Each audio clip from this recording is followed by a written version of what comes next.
as creatives, we really rarely fit into one box. You know, we really are part artist, part designer, part strategist. Sometimes we're marketers or business people, and business owners and founders, CEOs, entrepreneurs, all the things. So it can be really, really hard to sometimes even just answer the question, what do you do?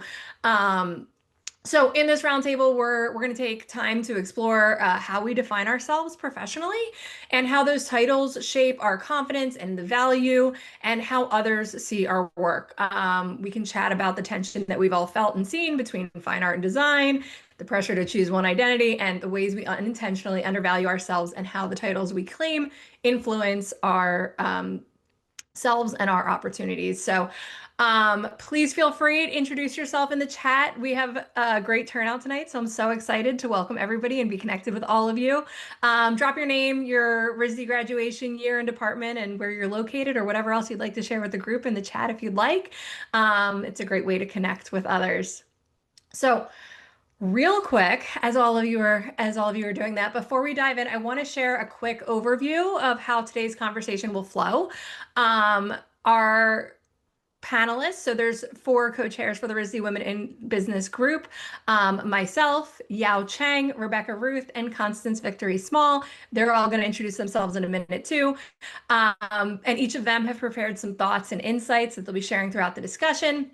But we also really value hearing from you, and this is meant to be an interactive conversation, not just a one-way presentation. So please feel free to participate. But in order to keep things flowing smoothly, especially with this large of a group, we're going to be using the raise hand feature on Zoom. So if you have something you'd like to add or a question you want to contribute, please raise your hand and I'll invite you to speak when the timing makes sense within the conversation.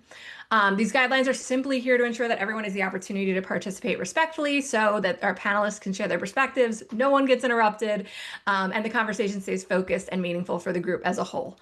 I might step in occasionally to help guide us back on track and make space for other voices.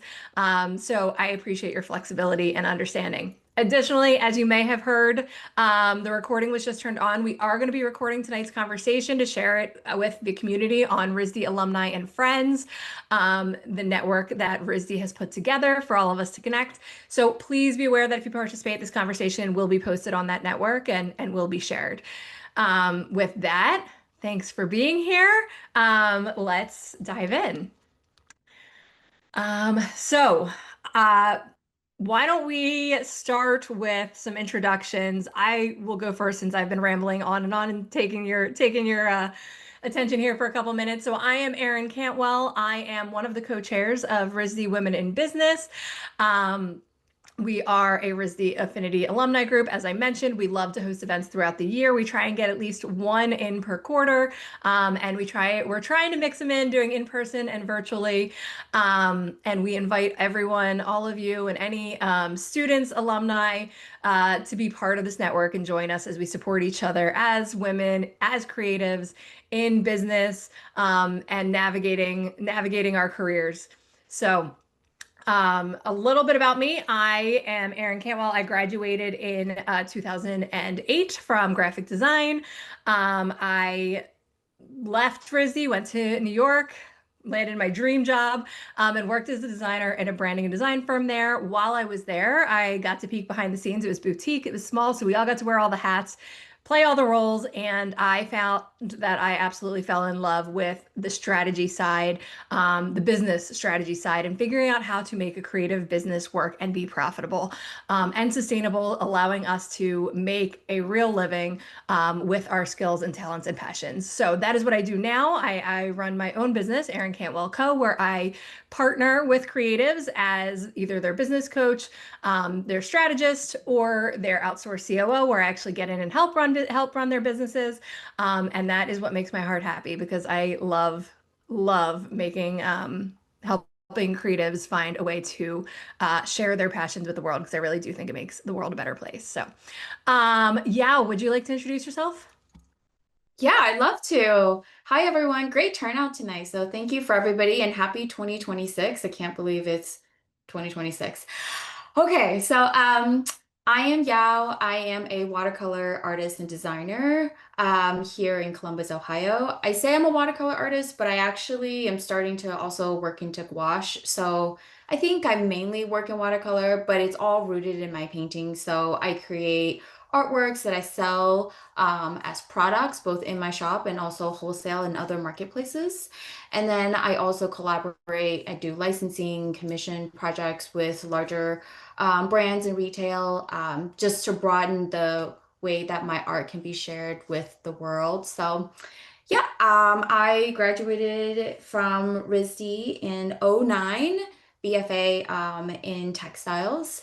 And yeah, I love what I do. So for the last 13 years, I also have my dream job. It is an incredibly challenging, but so fulfilling career path to take. And I'm so excited for today's conversation and dive a little bit deeper into the nitty-gritty part of what it means to be a business owner and do this as a business. So that's me.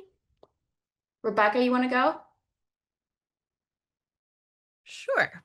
Hi, everybody. I'm Rebecca Ruth. I have my BFA from the illustration department in 2001. So it's 25 years for me this year, which is exciting. And I've been a working artist and designer in a variety of paths in the art and design world related to illustration. But I feel like in a funny way with Yao that we've switched like directions because I now work in the surface design and print and pattern world. I work as the creative director at a textile and wallpaper printing company called Advanced Screen Graphics that we work with a lot of the like high-end interior design community like Rose Tarlow and Michael Smith and Carrie Joyce and Catherine Ireland and all these people to help them create their visions of their collections and print them, make them manufacturer ready. And I've also worked in fashion and publishing and I've jumped around a little bit. And kind of this evolution with my career has led me into like mentoring and teaching, largely because, and we'll probably touch on this a little bit in this discussion, I feel like there's a lot of people getting into the online teaching world that only have so much experience, but they teach like they know it all. This is the answer for everything. And so I want to help kind of clarify because I feel like there's a lot of like it's like you don't know what you don't know until like you run into it. So that's kind of led me into this path of mentoring and trying to help people find their personalized path as opposed to trying to follow somebody else's roadmap or where it's like you do this and this is going to lead you to success. And a lot of the conversations in the Facebook group and everything with RISD and business is kind of what has led to this group forming is there was a lot of discussion, especially like in the 25 years ago when I was in school, business wasn't as much a part of the curriculum. I think they've added in a lot more things. There's a lot more partnerships with like Brown and with Harvard. I think there's a program with Harvard and different things where it's trying to broaden that education and even with like the e-ship group and everything. So really that's the heart of like why we have this group is so that we can promote the conversations beyond just art and to the sides of things like marketing and sales and all of the stuff that maybe wasn't touched on as much as part of your education at RISD or wherever you studied after or before, so that you can really have that well-rounded side of everything. So with that, Constance, you want to introduce yourself? Hello, I'm Constance Victory. I graduated in apparel in 2005, and it's been an interesting journey. It's been a very creative and colorful journey. I started in fashion. I did my BFA in apparel, launched my line of handbags in 2007, did that for several years between New York, London, Milan, Paris. came back to New York and did my master's in historic architecture, NYU, but in London. So my creative journey, my artistic journey, if you will, encompasses real estate, architecture, handbags, fashion, all of that. So it's interesting. I'll make this very short. I love this conversation that we're having tonight because on Christmas Day, a woman asked me, I met her in the movie theater, and she asked me, oh, where'd you go to school? I said, RISD. She said, oh, you're an artist. I said, well, sure. I mean, because I'm a real estate agent and I design my bags. I have my business. So sometimes I'm not sure, am I an artist? But we're going to get into redefining what an artist really is. So I'm done. Thanks, Constance. I think that's such a great jumping off point. So thanks for making it easy to moderate this. But so actually this conversation that we're bringing to the group is one that we as co-chairs have had a number of times now. And so I'm so interested to hear the community's thoughts and feedback and experiences. And it's been really interesting as we, in fact, co-chair a group called RISD Women in Business. And that in and of itself is claiming, is claiming a title where, whether it's saying that we are using our creativity to run, whether it be to run a business, to participate in a business, as a career, as a moneymaker, all the different things, right? And it's been very, very, very interesting over the years, in lots of conversations I've personally had, and in conversations I know we as a group have had. We try and facilitate events, and we've actually, we've approached people that we would love to come have speak as guests in this group that we look up to and we see as very successful business people, and we've candidly been turned down a number of times when people have said, well, I'm not a business person. That's out of my wheelhouse. Like I can't participate.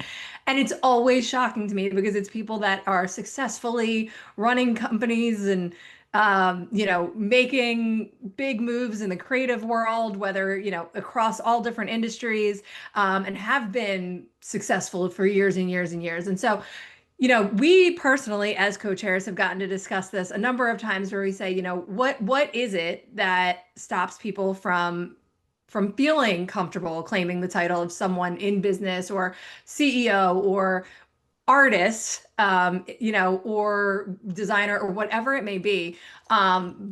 The term business definitely seems to scare people away, specifically, which I find incredibly interesting. And I know I will say I've had my own experience with that early on. It took a very long time to sort of identify as somebody that is an entrepreneur, or a business person.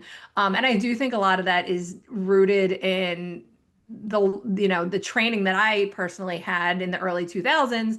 It didn't touch, we didn't touch on business. We covered color theory, we covered kerning, we worked our way through the Adobe suite, before it was Creative Cloud and all of that. But we really didn't talk about business and the roles, whether we were freelancers, and we were running, which is essentially running your own business. And that truthfully didn't dawn on me until many years later when I realized I had a successful business on my hands because I had been freelancing since I was in high school doing design work.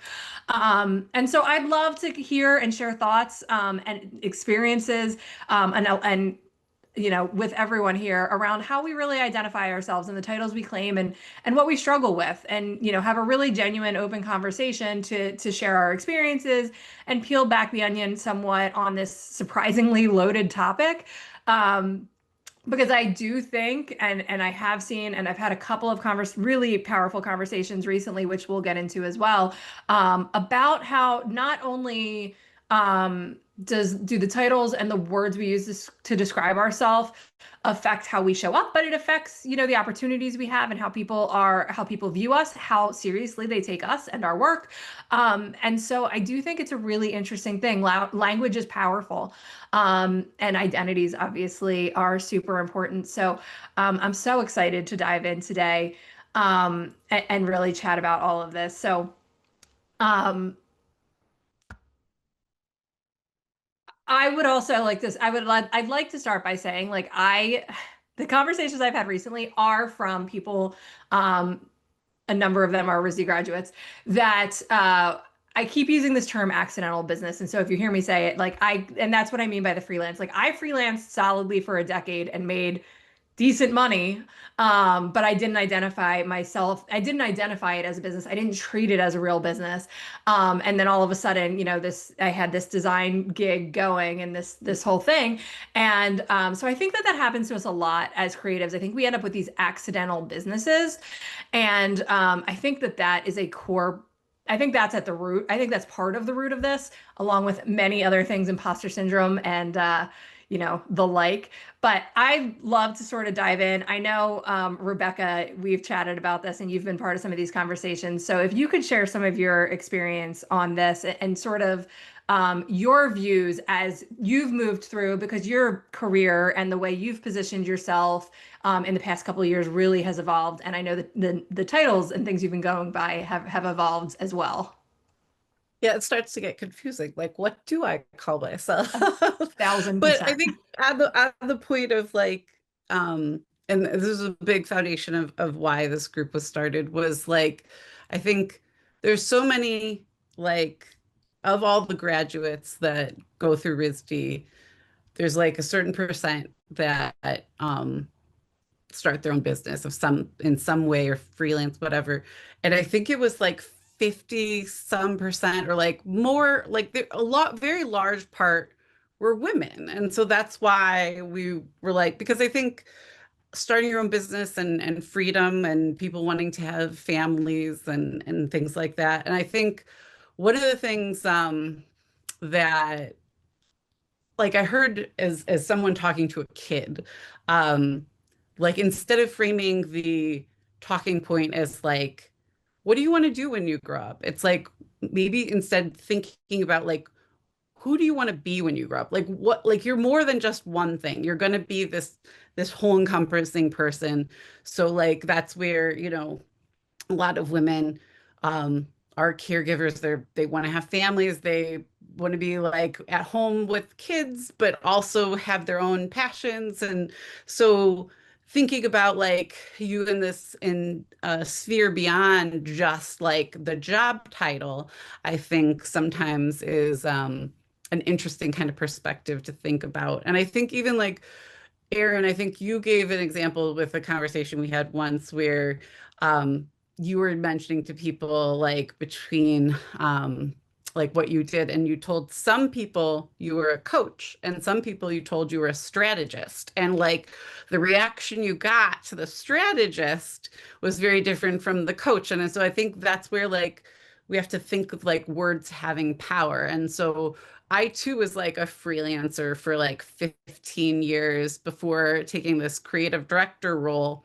And I feel like even jumping into the creative director role was this mindset set shift from like having been this, what I thought of being more like the technician for like so much period of time to then now being like a manager and then taking on, you know, like working on creating online courses, working on coaching and mentoring and strategy for creative careers and stuff myself, based on like my experience, that started to be in like where I now was like really embracing like the entrepreneur role. And so I feel like sometimes it's evaluating not just like what you're like the description that encompasses like the tasks, but like what's that value that you bring through the task? So like, I think that's where like the coach gives one idea, but like where you talk about strategist, that kind of gives like this other kind of side of things, right, Erin? That's kind of the Yeah, absolutely. And then, I've gone between strategist and consultant and coach and, outsource COO. And people look at me and they don't know that. There's people, you name it. Like it it is very, very interesting to see how people value your input and the work that you're doing or the work you're creating based on the title that you're claiming and that you share with them. And with that, Rebecca, just to jump off of what you said there too, I think first impressions are so important. Um, because you only get that chance once, and that the title that you share, it sticks. Like it sticks with that person and it makes an impression. And it's, sometimes it's whether they're impressed by what you're doing or how serious you're taking it, or the fact that you're claiming that title, or they think it's really interesting, they want to learn more. It's definitely it it's an interesting thing to think about sort of objectively, as we move through the world and we meet new people and and new opportunities present themselves. Um, yeah, I think you had some things that you wanted to share around sort of when you claimed the title of artist, and your thoughts around the term business, and how it's kind of evolved for you over the years as well. Yeah.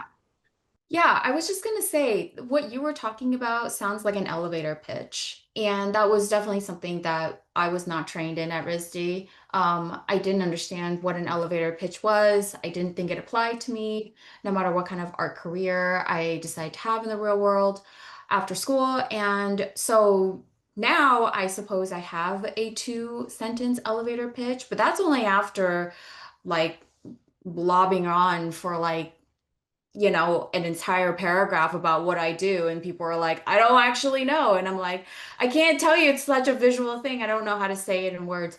But I think it just takes a lot of like practice and being okay with fumbling through it for a number of years, even. I, even today, don't go up to people where I introduce myself. I don't say, like, hi, I'm a business owner. I don't say that. I say I'm an artist first. And it's really interesting that psychologically I still revert to that, even though my business of 13 years is the primary vehicle in which I is financing my art. At me as an artist is my business. So it's a huge component and part of what I do. But I don't go around and say I'm Yao, I'm an entrepreneur. I don't, say like I'm a business owner. My title in my email is artist and founder, and I feel like founder fits better. I do agree that title and words are really important. But I am wondering, I was thinking in my head while you were talking, Erin, about why it is so hard for us to feel comfortable to like celebrate and enhance this business aspect. In my training at RISD in textiles, painting first and then textiles, I feel like I always equated fine art and painting with art. Like this is like the purest core part of being an artist is like the making of the art. And business was always like a commercialized thing and product that you had to then make with the art. And it always felt kind of like I'm selling out when I'm saying I'm commercializing my art. And for a number of years after RISD, and like 7, 8 years into my business, I still felt like a sellout. Like should I license my art? Should I partner with a big company and license my art on drink tumblers? Is that selling out? Is that depriving this like purity of art that like I always felt in my training? I don't know if people agree also and share this view, but like that really was like baked into my perception. So I feel like it's always been a really big struggle for me to just celebrate this and leaning into this business aspect. But I think a switch over the years has slowly started to turn on where I've intentionally now like put into strategy into the things and how I talk about myself, how I market myself, how I pitch my work to clients. That's a big one, actually, is like how I pitch my work and sell my art to others. I feel like it's so important to integrate these two things that we're talking about tonight because our business feels like in my mind like it's design and fine art is art, so we have art and we have design, but to be able to integrate both into the work I think is the greatest thing, to be able to like feel comfortable with this integration. And I think it makes the work more powerful and more interesting and more widely shared with others, which is ultimately the point of art, I think, for me. is that we can share with others? You know what? I'm gonna say something. If unless someone else was gonna speak it just now. Nope. Nope, Okay. you go ahead. So yeah, I love what you just said. It's so interesting. You it was difficult to identify yourself as a business person, but you lead with I'm an artist because it's the exact opposite for me. And it's been the exact opposite for me since RISD. I lead with I business. I have no problem saying it. Why? Because I have my skill set, I know what it is, and I've made money off of it, and people have paid me for it. And any one of us on this call and beyond this call, if we have a skill set that people are paying us for, you're in business. Now, are you an entrepreneur? That's a different thing. We can go into that too. But for me personally, having started my business and earned money, monetized my skill set, I've always led with the business, but I've had hesitancy leading with I'm an artist because even since RISD, I didn't quite feel like an artist. I don't know. And it goes back to, yeah, what you just said with the whole with painting and illustration, that felt more like art, like they were art, even textile design were artists. But then there was a conversation I had years ago with, there was a Spanish designer I was, and at the corporate headquarters, they told me, they said, Constance, it was a whole conversation, but they said, Constance, an artist is not an artist because he paints or she sews or she does this or that. You're an artist for your perspective and how you deliver on that perspective. It's your perspective that makes you an artist and how you manifest from that point. What are you giving to culture? What are you imprinting on culture from your unique perspective? That's what makes you an artist. And the moment she said that, I had zero problems identifying as an artist. I have sometimes I'm like, do I lead with that? Maybe not, but I identify with it. I just might not lead with it. I'm gonna get that for you. So yes, I just wanted to say that to anyone on the call, to everyone on the call. I love that. And what a great statement that stuck with you, that perspective piece. Um, and I think it's really funny as I'm listening to all of you chat about it, I'm thinking back like historically, what did I call myself at different stages? And I will say it's kind of funny. I think I have a 9-year-old daughter. And she calls herself an artist, no problem. She has all the confidence in the world, and I love every second of it. And I'm thinking back about myself and I'm thinking, honestly, when I was really little, I probably claimed that title. And then, imposter syndrome in life and having different perspective and experiences come in. And I think I didn't call myself an artist for a very long time. I will say probably late high school when I made the decision I was going to art school, I probably started calling myself an artist again. But then I went to RISD, and I do think that it was a very clear divide between the art and the design schools. And I went into graphic design, and I knew foundation year that that's what I was going to do. And I think I switched. I think I called myself a designer, and I think I lived with that title designer for many years. And I actually still identify as designer, you know, 9 times out of 10 for anybody that's not also in the creative world, because it's easier and it's understood. So anytime I'm at like a family gathering or a high school reunion or whatever it might be, designer is easier to explain. And I often will still claim that title. And I think, for me, really the business owner, the business strategist, all of that didn't come till significantly later. And as many, many, many years later than it probably should have. And so I think that perspective is so interesting. And I think, it's I keep thinking back to the title artist that I've claimed at different times in my life. And most of the time these days, my art really is what I would identify as design. And so I think I agree with Constance in that for me, I would hesitate more to identify as an artist now, even though I have all the years of training and all that, we all have the credentials here, let's be honest, but for some reason that one really is a hard one for me to still claim every now, again, depending on the context. And I think that does affect how people view the work. And that's why, Constance, it resonated so much with me when you shared that,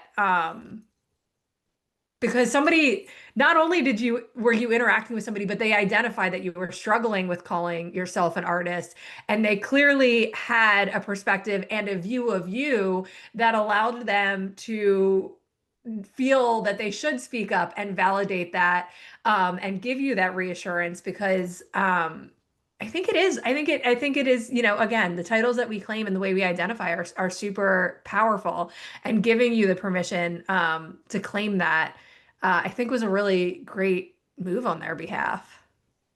Yeah, and I will say, uh, I then struggle if I introduce myself as an artist, that then people are not going to take me seriously.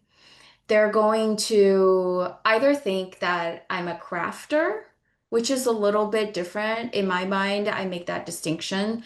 Or they think that as an artist that I just sit around my studio painting all day, every day, like which I do, but it's not even a full encompass of what I do. So I actually then feel like artist is the most accurate title for me, but then I'm worried that people are not going to take me seriously.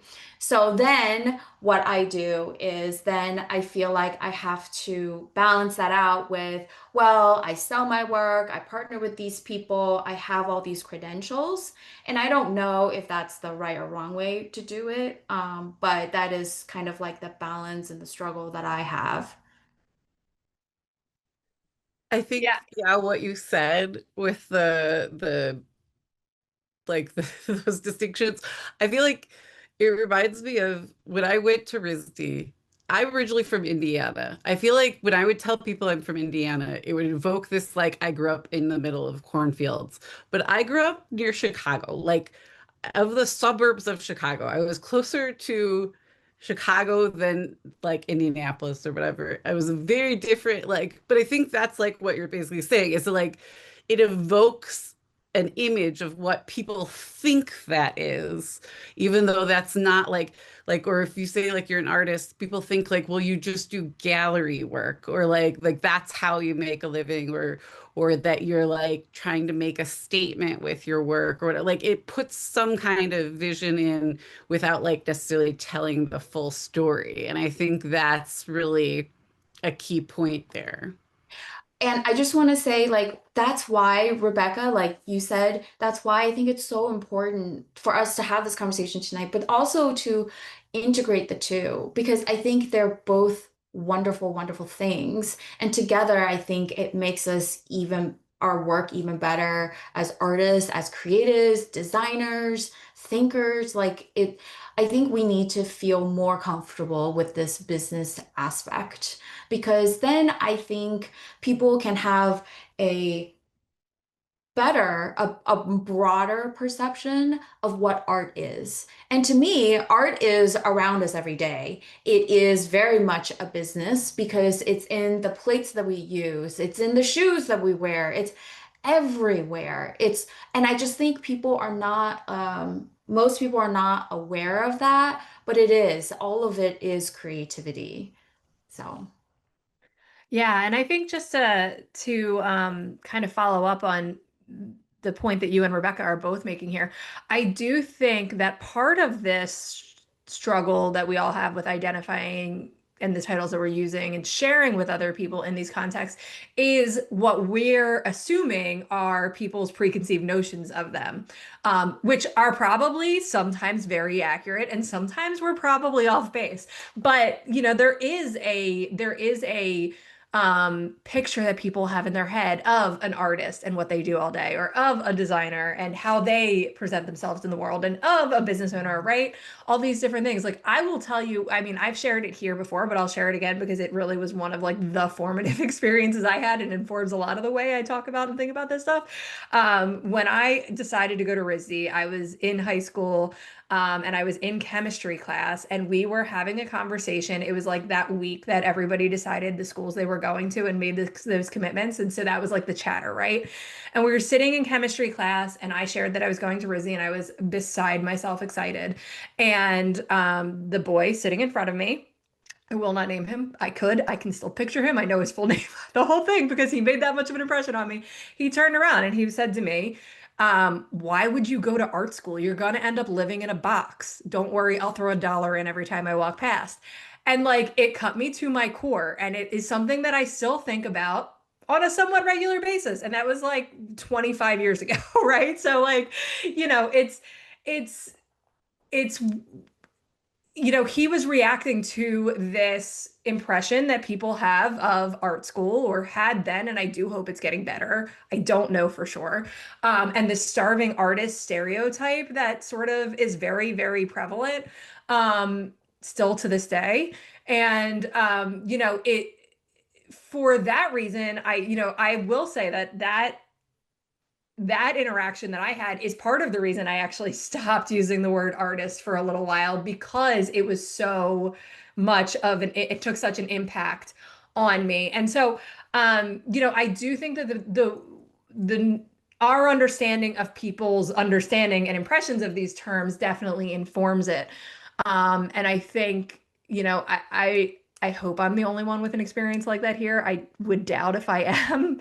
But I do think that that makes a big difference. And to kind of circle back to what Rebecca alluded to earlier, at different points in my career, I've used different titles for myself. And I think that that does help perceive people perceive what I'm contributing and what I'm doing is different as a different, a different level of value, a different level of expertise. And that informs a lot of things. That informs everything from how I am able to structure deals with them, how I'm able to step into a leadership role or not, how I'm able to charge and set prices and all the different things. So I do think that a big piece of this is it's internal and external, right? It's internal, how do we feel about it, but it's also our understanding of how society and the people that we're interacting with feel about these different things, these different titles, and how they themselves value what we're bringing to the table or putting out into the world. Yeah. Erin, I feel like the more we have this conversation, the more I keep thinking of like different associations. And I feel like this conversation makes me think a lot of my daughter and like being on the autism spectrum and like ADHD. And like the big saying with the autism spectrum and ADHD is like when people say, oh, I know someone on the autism spectrum or whatever. It's like, yes, one person. I think that's kind of the same thing with like creative careers because it's like, so you tell people you're a dentist or something like that. People have, what that means. You'd say an artist, people know one artist or something, and that's what they think of. It's like you say you're a designer. I think it's the same thing with even like job descriptions now. They will list designer or creative director or whatever, but it's like for each industry, it's different. For each, like you could be a graphic designer, you could be a textile designer, you could be a, industrial designer. Like those are all very different kinds of designers, but sometimes they're just listed as designer, like one or whatever, in job listings and stuff. So I think that's kind of like this different thing with like sometimes in order to like help educate people or whatever, we have to bring more context and more description to what we do than just like a one word title. And I think that will help get clarity and evoke a better picture of things. Like, you can have illustrators who do magazine work and editorials, and you can have an illustrator who goes to live events and like paints people on their wedding day or like does illustrations of people's homes for their like keepsake memories, and like those are very different kinds of illustrators. So like if you say one word, it doesn't necessarily encompass what you do. And I think that's what I was mentioning at the beginning is like, what is it like that better explains it beyond? I think that's where you'd come up with like your kind of elevator pitch is like maybe having like a 2 sentence kind of thing that um, roughly encompasses gives a better indication to people of like what it is that you do. Absolutely. And real quick, yeah, I see you unmuted and you can comment in 1 second. I just want to also invite everyone else. Please feel free if you have something you want to share with the group. I think the raise your hand feature is working. If it's not, and for some reason, please feel free to pop in the chat that you'd like to contribute, and I'd be more than happy to welcome some other voices here. But yeah, go ahead. Oh, I have like three thoughts at the same time, and I can't do all three, though I want to simultaneously. Um, yeah, I think it.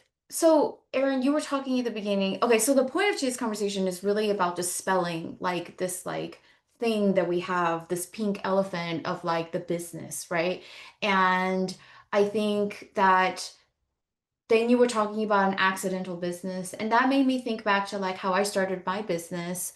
I like decidedly quit my corporate job and started this business with a craft show.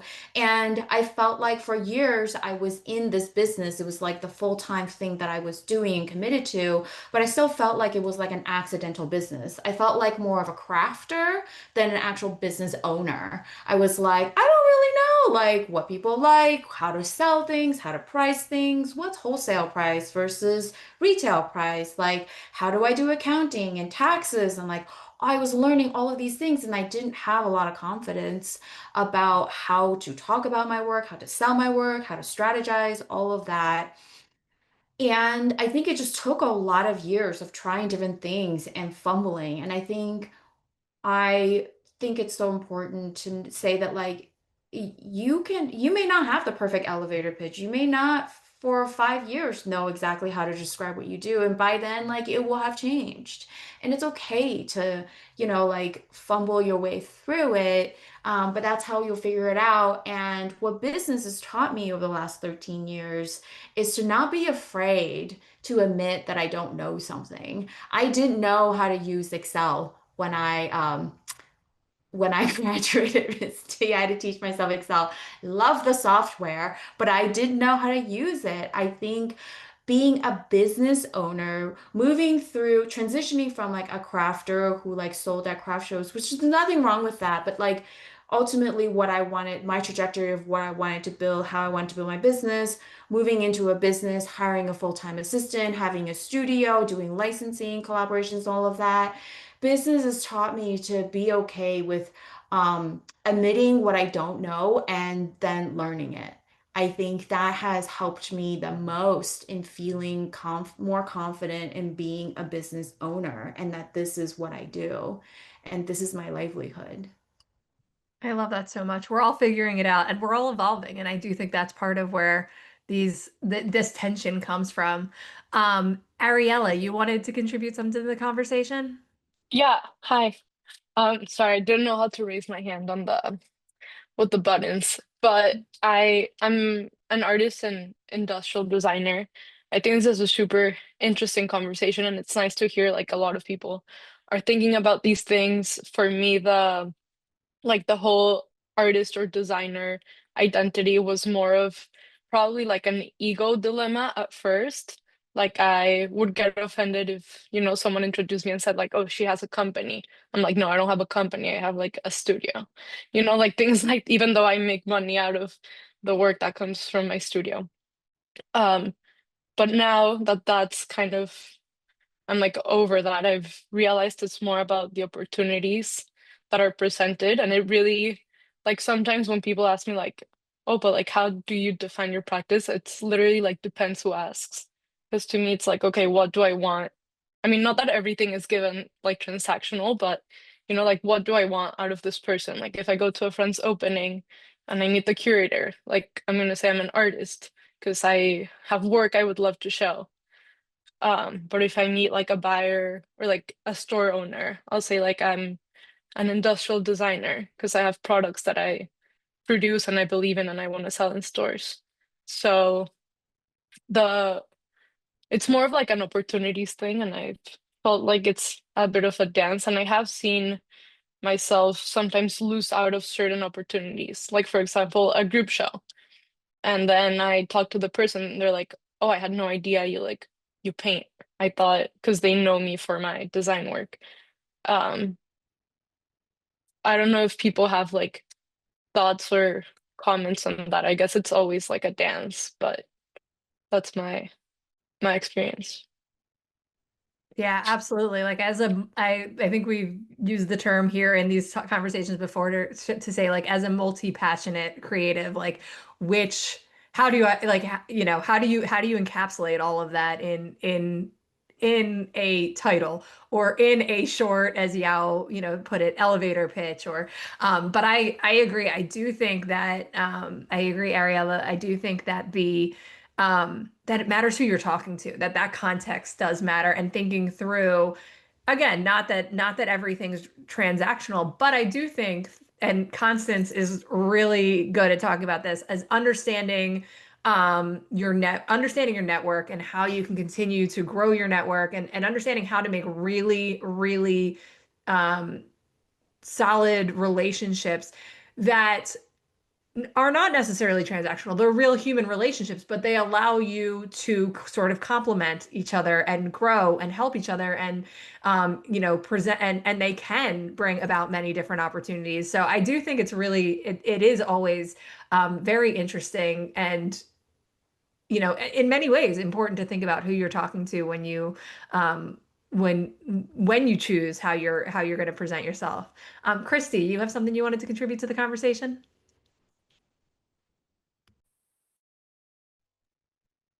Um, yes, when you ran into that misconception experience that you had when I was going to Rhode Island School of Design, my mother said, "Oh, well, if you're an artist, you're not going to be able to have a living, so you should become an art teacher."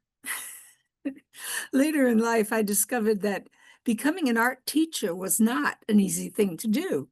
I did get a master's in education, but art teachers are few and far between, and they tend to be very political. And getting a position as an art teacher is not easy. So I am teaching art now in my own studio with children coming to my studio. And I go into senior care facilities and I teach 1 hour on painting to seniors, sometimes with dementia. So I am an art teacher, but her conception was, being in a school as an art teacher. Yeah, I mean, exactly. That was probably her frame of reference, right? Like that's just in her head that she knew that was art. You could make a living, right? But yeah, I've had that. I've had similar similar conversations too. It is. It's really interesting. And I think I was reading through the comments over here real quick, and Valerie said that it sounds to me like we feel our value and identity is determined by the public's association of art's monetary value. And I think that that's a contribution to some, definitely to what we're talking about here. But I do think I do think that that's a key piece. I do think it is an internal uh not conflict or struggle, but I do think it's an internal I don't know what the right word to use there is. I do think it's something internally, and also how we don't exist in a vacuum. We exist in a community. We exist in the world at a very specific point in time, and things do evolve. But there is something, and actually, Christy, you mentioning that art teachers are political. I think a lot of this, at the end of the day, and I don't want to take this down a political discussion, but a lot of that does weigh into, again, how we're identifying and what we're sharing of ourselves and the role we're playing in the society and the culture and the world that we live in. So I do think that all of that plays in. We're coming up on the last 10 minutes of this conversation. So please, if anybody has anything else that they want to contribute, go ahead and oh, Jazz, you just popped up to the top and with your hand raised. Do you want to share? Yeah, sure. Hi, evening. Good evening, everyone. Um, yeah, there's so many thoughts zooming through my head, but one of the things that I actually wanted to kind of ping onto everyone's plate is something that I'm sort of hearing echoed throughout all of these little tidbits, which is there's I have found myself sort of separating the high art versus the low art, like my own personal deliverables versus just being called an artist or pitching myself as an artist. So I say, I've developed this interior design business that I have to serve clients at a higher level, to get a higher level of recognition, pay, clientele that's willing to pay. I kind of market myself as that one thing to achieve a certain goal. And then there's this other side of me that unfortunately tends to get like swept under the rug or put at the bottom of the to-do list, as there's still this very like capital A artist side of me that does gouache, does painting, does sketching, but I don't market myself as that. So, and I don't monetize it either. And I don't know if I want to monetize it. I'm just curious if everyone has kind of felt a similar thing, and if you have, by way of having your own entrepreneurial business, found a way to kind of mesh the two, or if you have found that keeping them completely separate is really a value. So that's my question. Yeah. We have a number of people with hands raised. I think this is a really great point. Eliza, is yours in response to Jazz's, or is it a different topic? No, yeah, Go ahead. it is. Go ahead. Yeah, I think something that's resonating with me is like as artists, this keeps coming up in the conversation. It's like we have multiple identities and ha wear different hats. And I think when there's like something so precious to you as like your art form that you're maybe not monetizing, like even underneath, even if you don't monetize it, there is value to that in like how it inspires the rest of your career. And also you excuse me, like you never know, like when you pour into like a side project, how that's going to influence the other work streams, or like how you're noticed, or like what you might monetize in the future. Um, Even if it's something you don't want to, like it could just like trickle into that and like make something really magical from what work you're like truly connected to. Like for instance, I've been like I joined a ceramic studio last year, and I used to sculpt all the time at RISD. I'm an illustrator, and I never thought I'd make any money from sculpting. So I pivoted like right after school. I was like, I need to just make commercial art. But I've found that that part of myself has come back. And so like kind of returning to these really foundational, like connected parts that we maybe discovered at RISD or somewhere else in our career is like so important. Um, and now I'm making like a whole side stream of money from sculpting, which is really cool. And it wasn't something I forced, but just something that comes naturally. Thanks so much, Eliza. I also want to just real quick say that I loved your point. Like, not everything needs to be monetized. And I think as creatives, sometimes doing something without the intention of monetizing it just for us is so important. And you're entirely right. Like, all the creative endeavors that we do, I think really feed each other, whether we see the direct tie or not. Stephanie, you have something you want to contribute? Yeah, I just want to say to, in the same spirit of what people were just talking about, that um it in my view, it comes down to the creative thinkers that we all are, and that whatever contribution an individual, designer, artist is presenting, whether it be in a business setting or, another type of organization. I think what it comes down to is really the creative thinking approach to any situation, which is, encompasses all these different things. Like if you do side projects, or you do, sketching for yourself, or you work mainly in one form, but you find like another form helps to inform your your primary type of work. And I think that as I have in the last 10 to 15 years done a lot of research into, more academically creativity and innovation.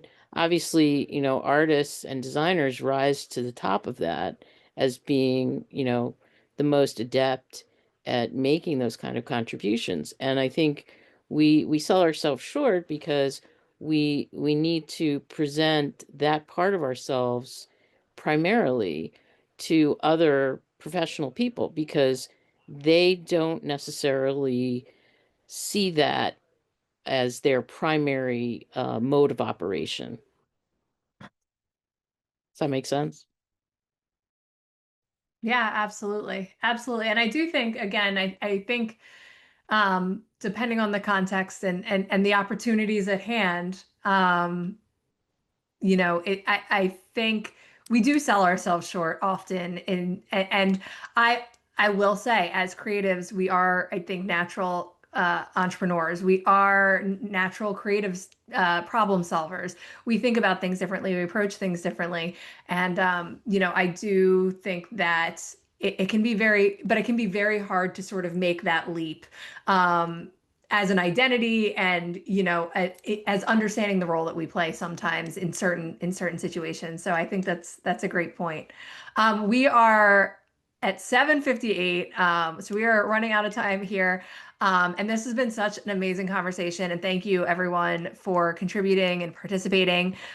We can keep this conversation going on the RISD Women in Business group at the in the RISD alumni and friends network page. So I think Malta is going to put the link in the comments here, but it's connect.risd.edu if you're not on there yet.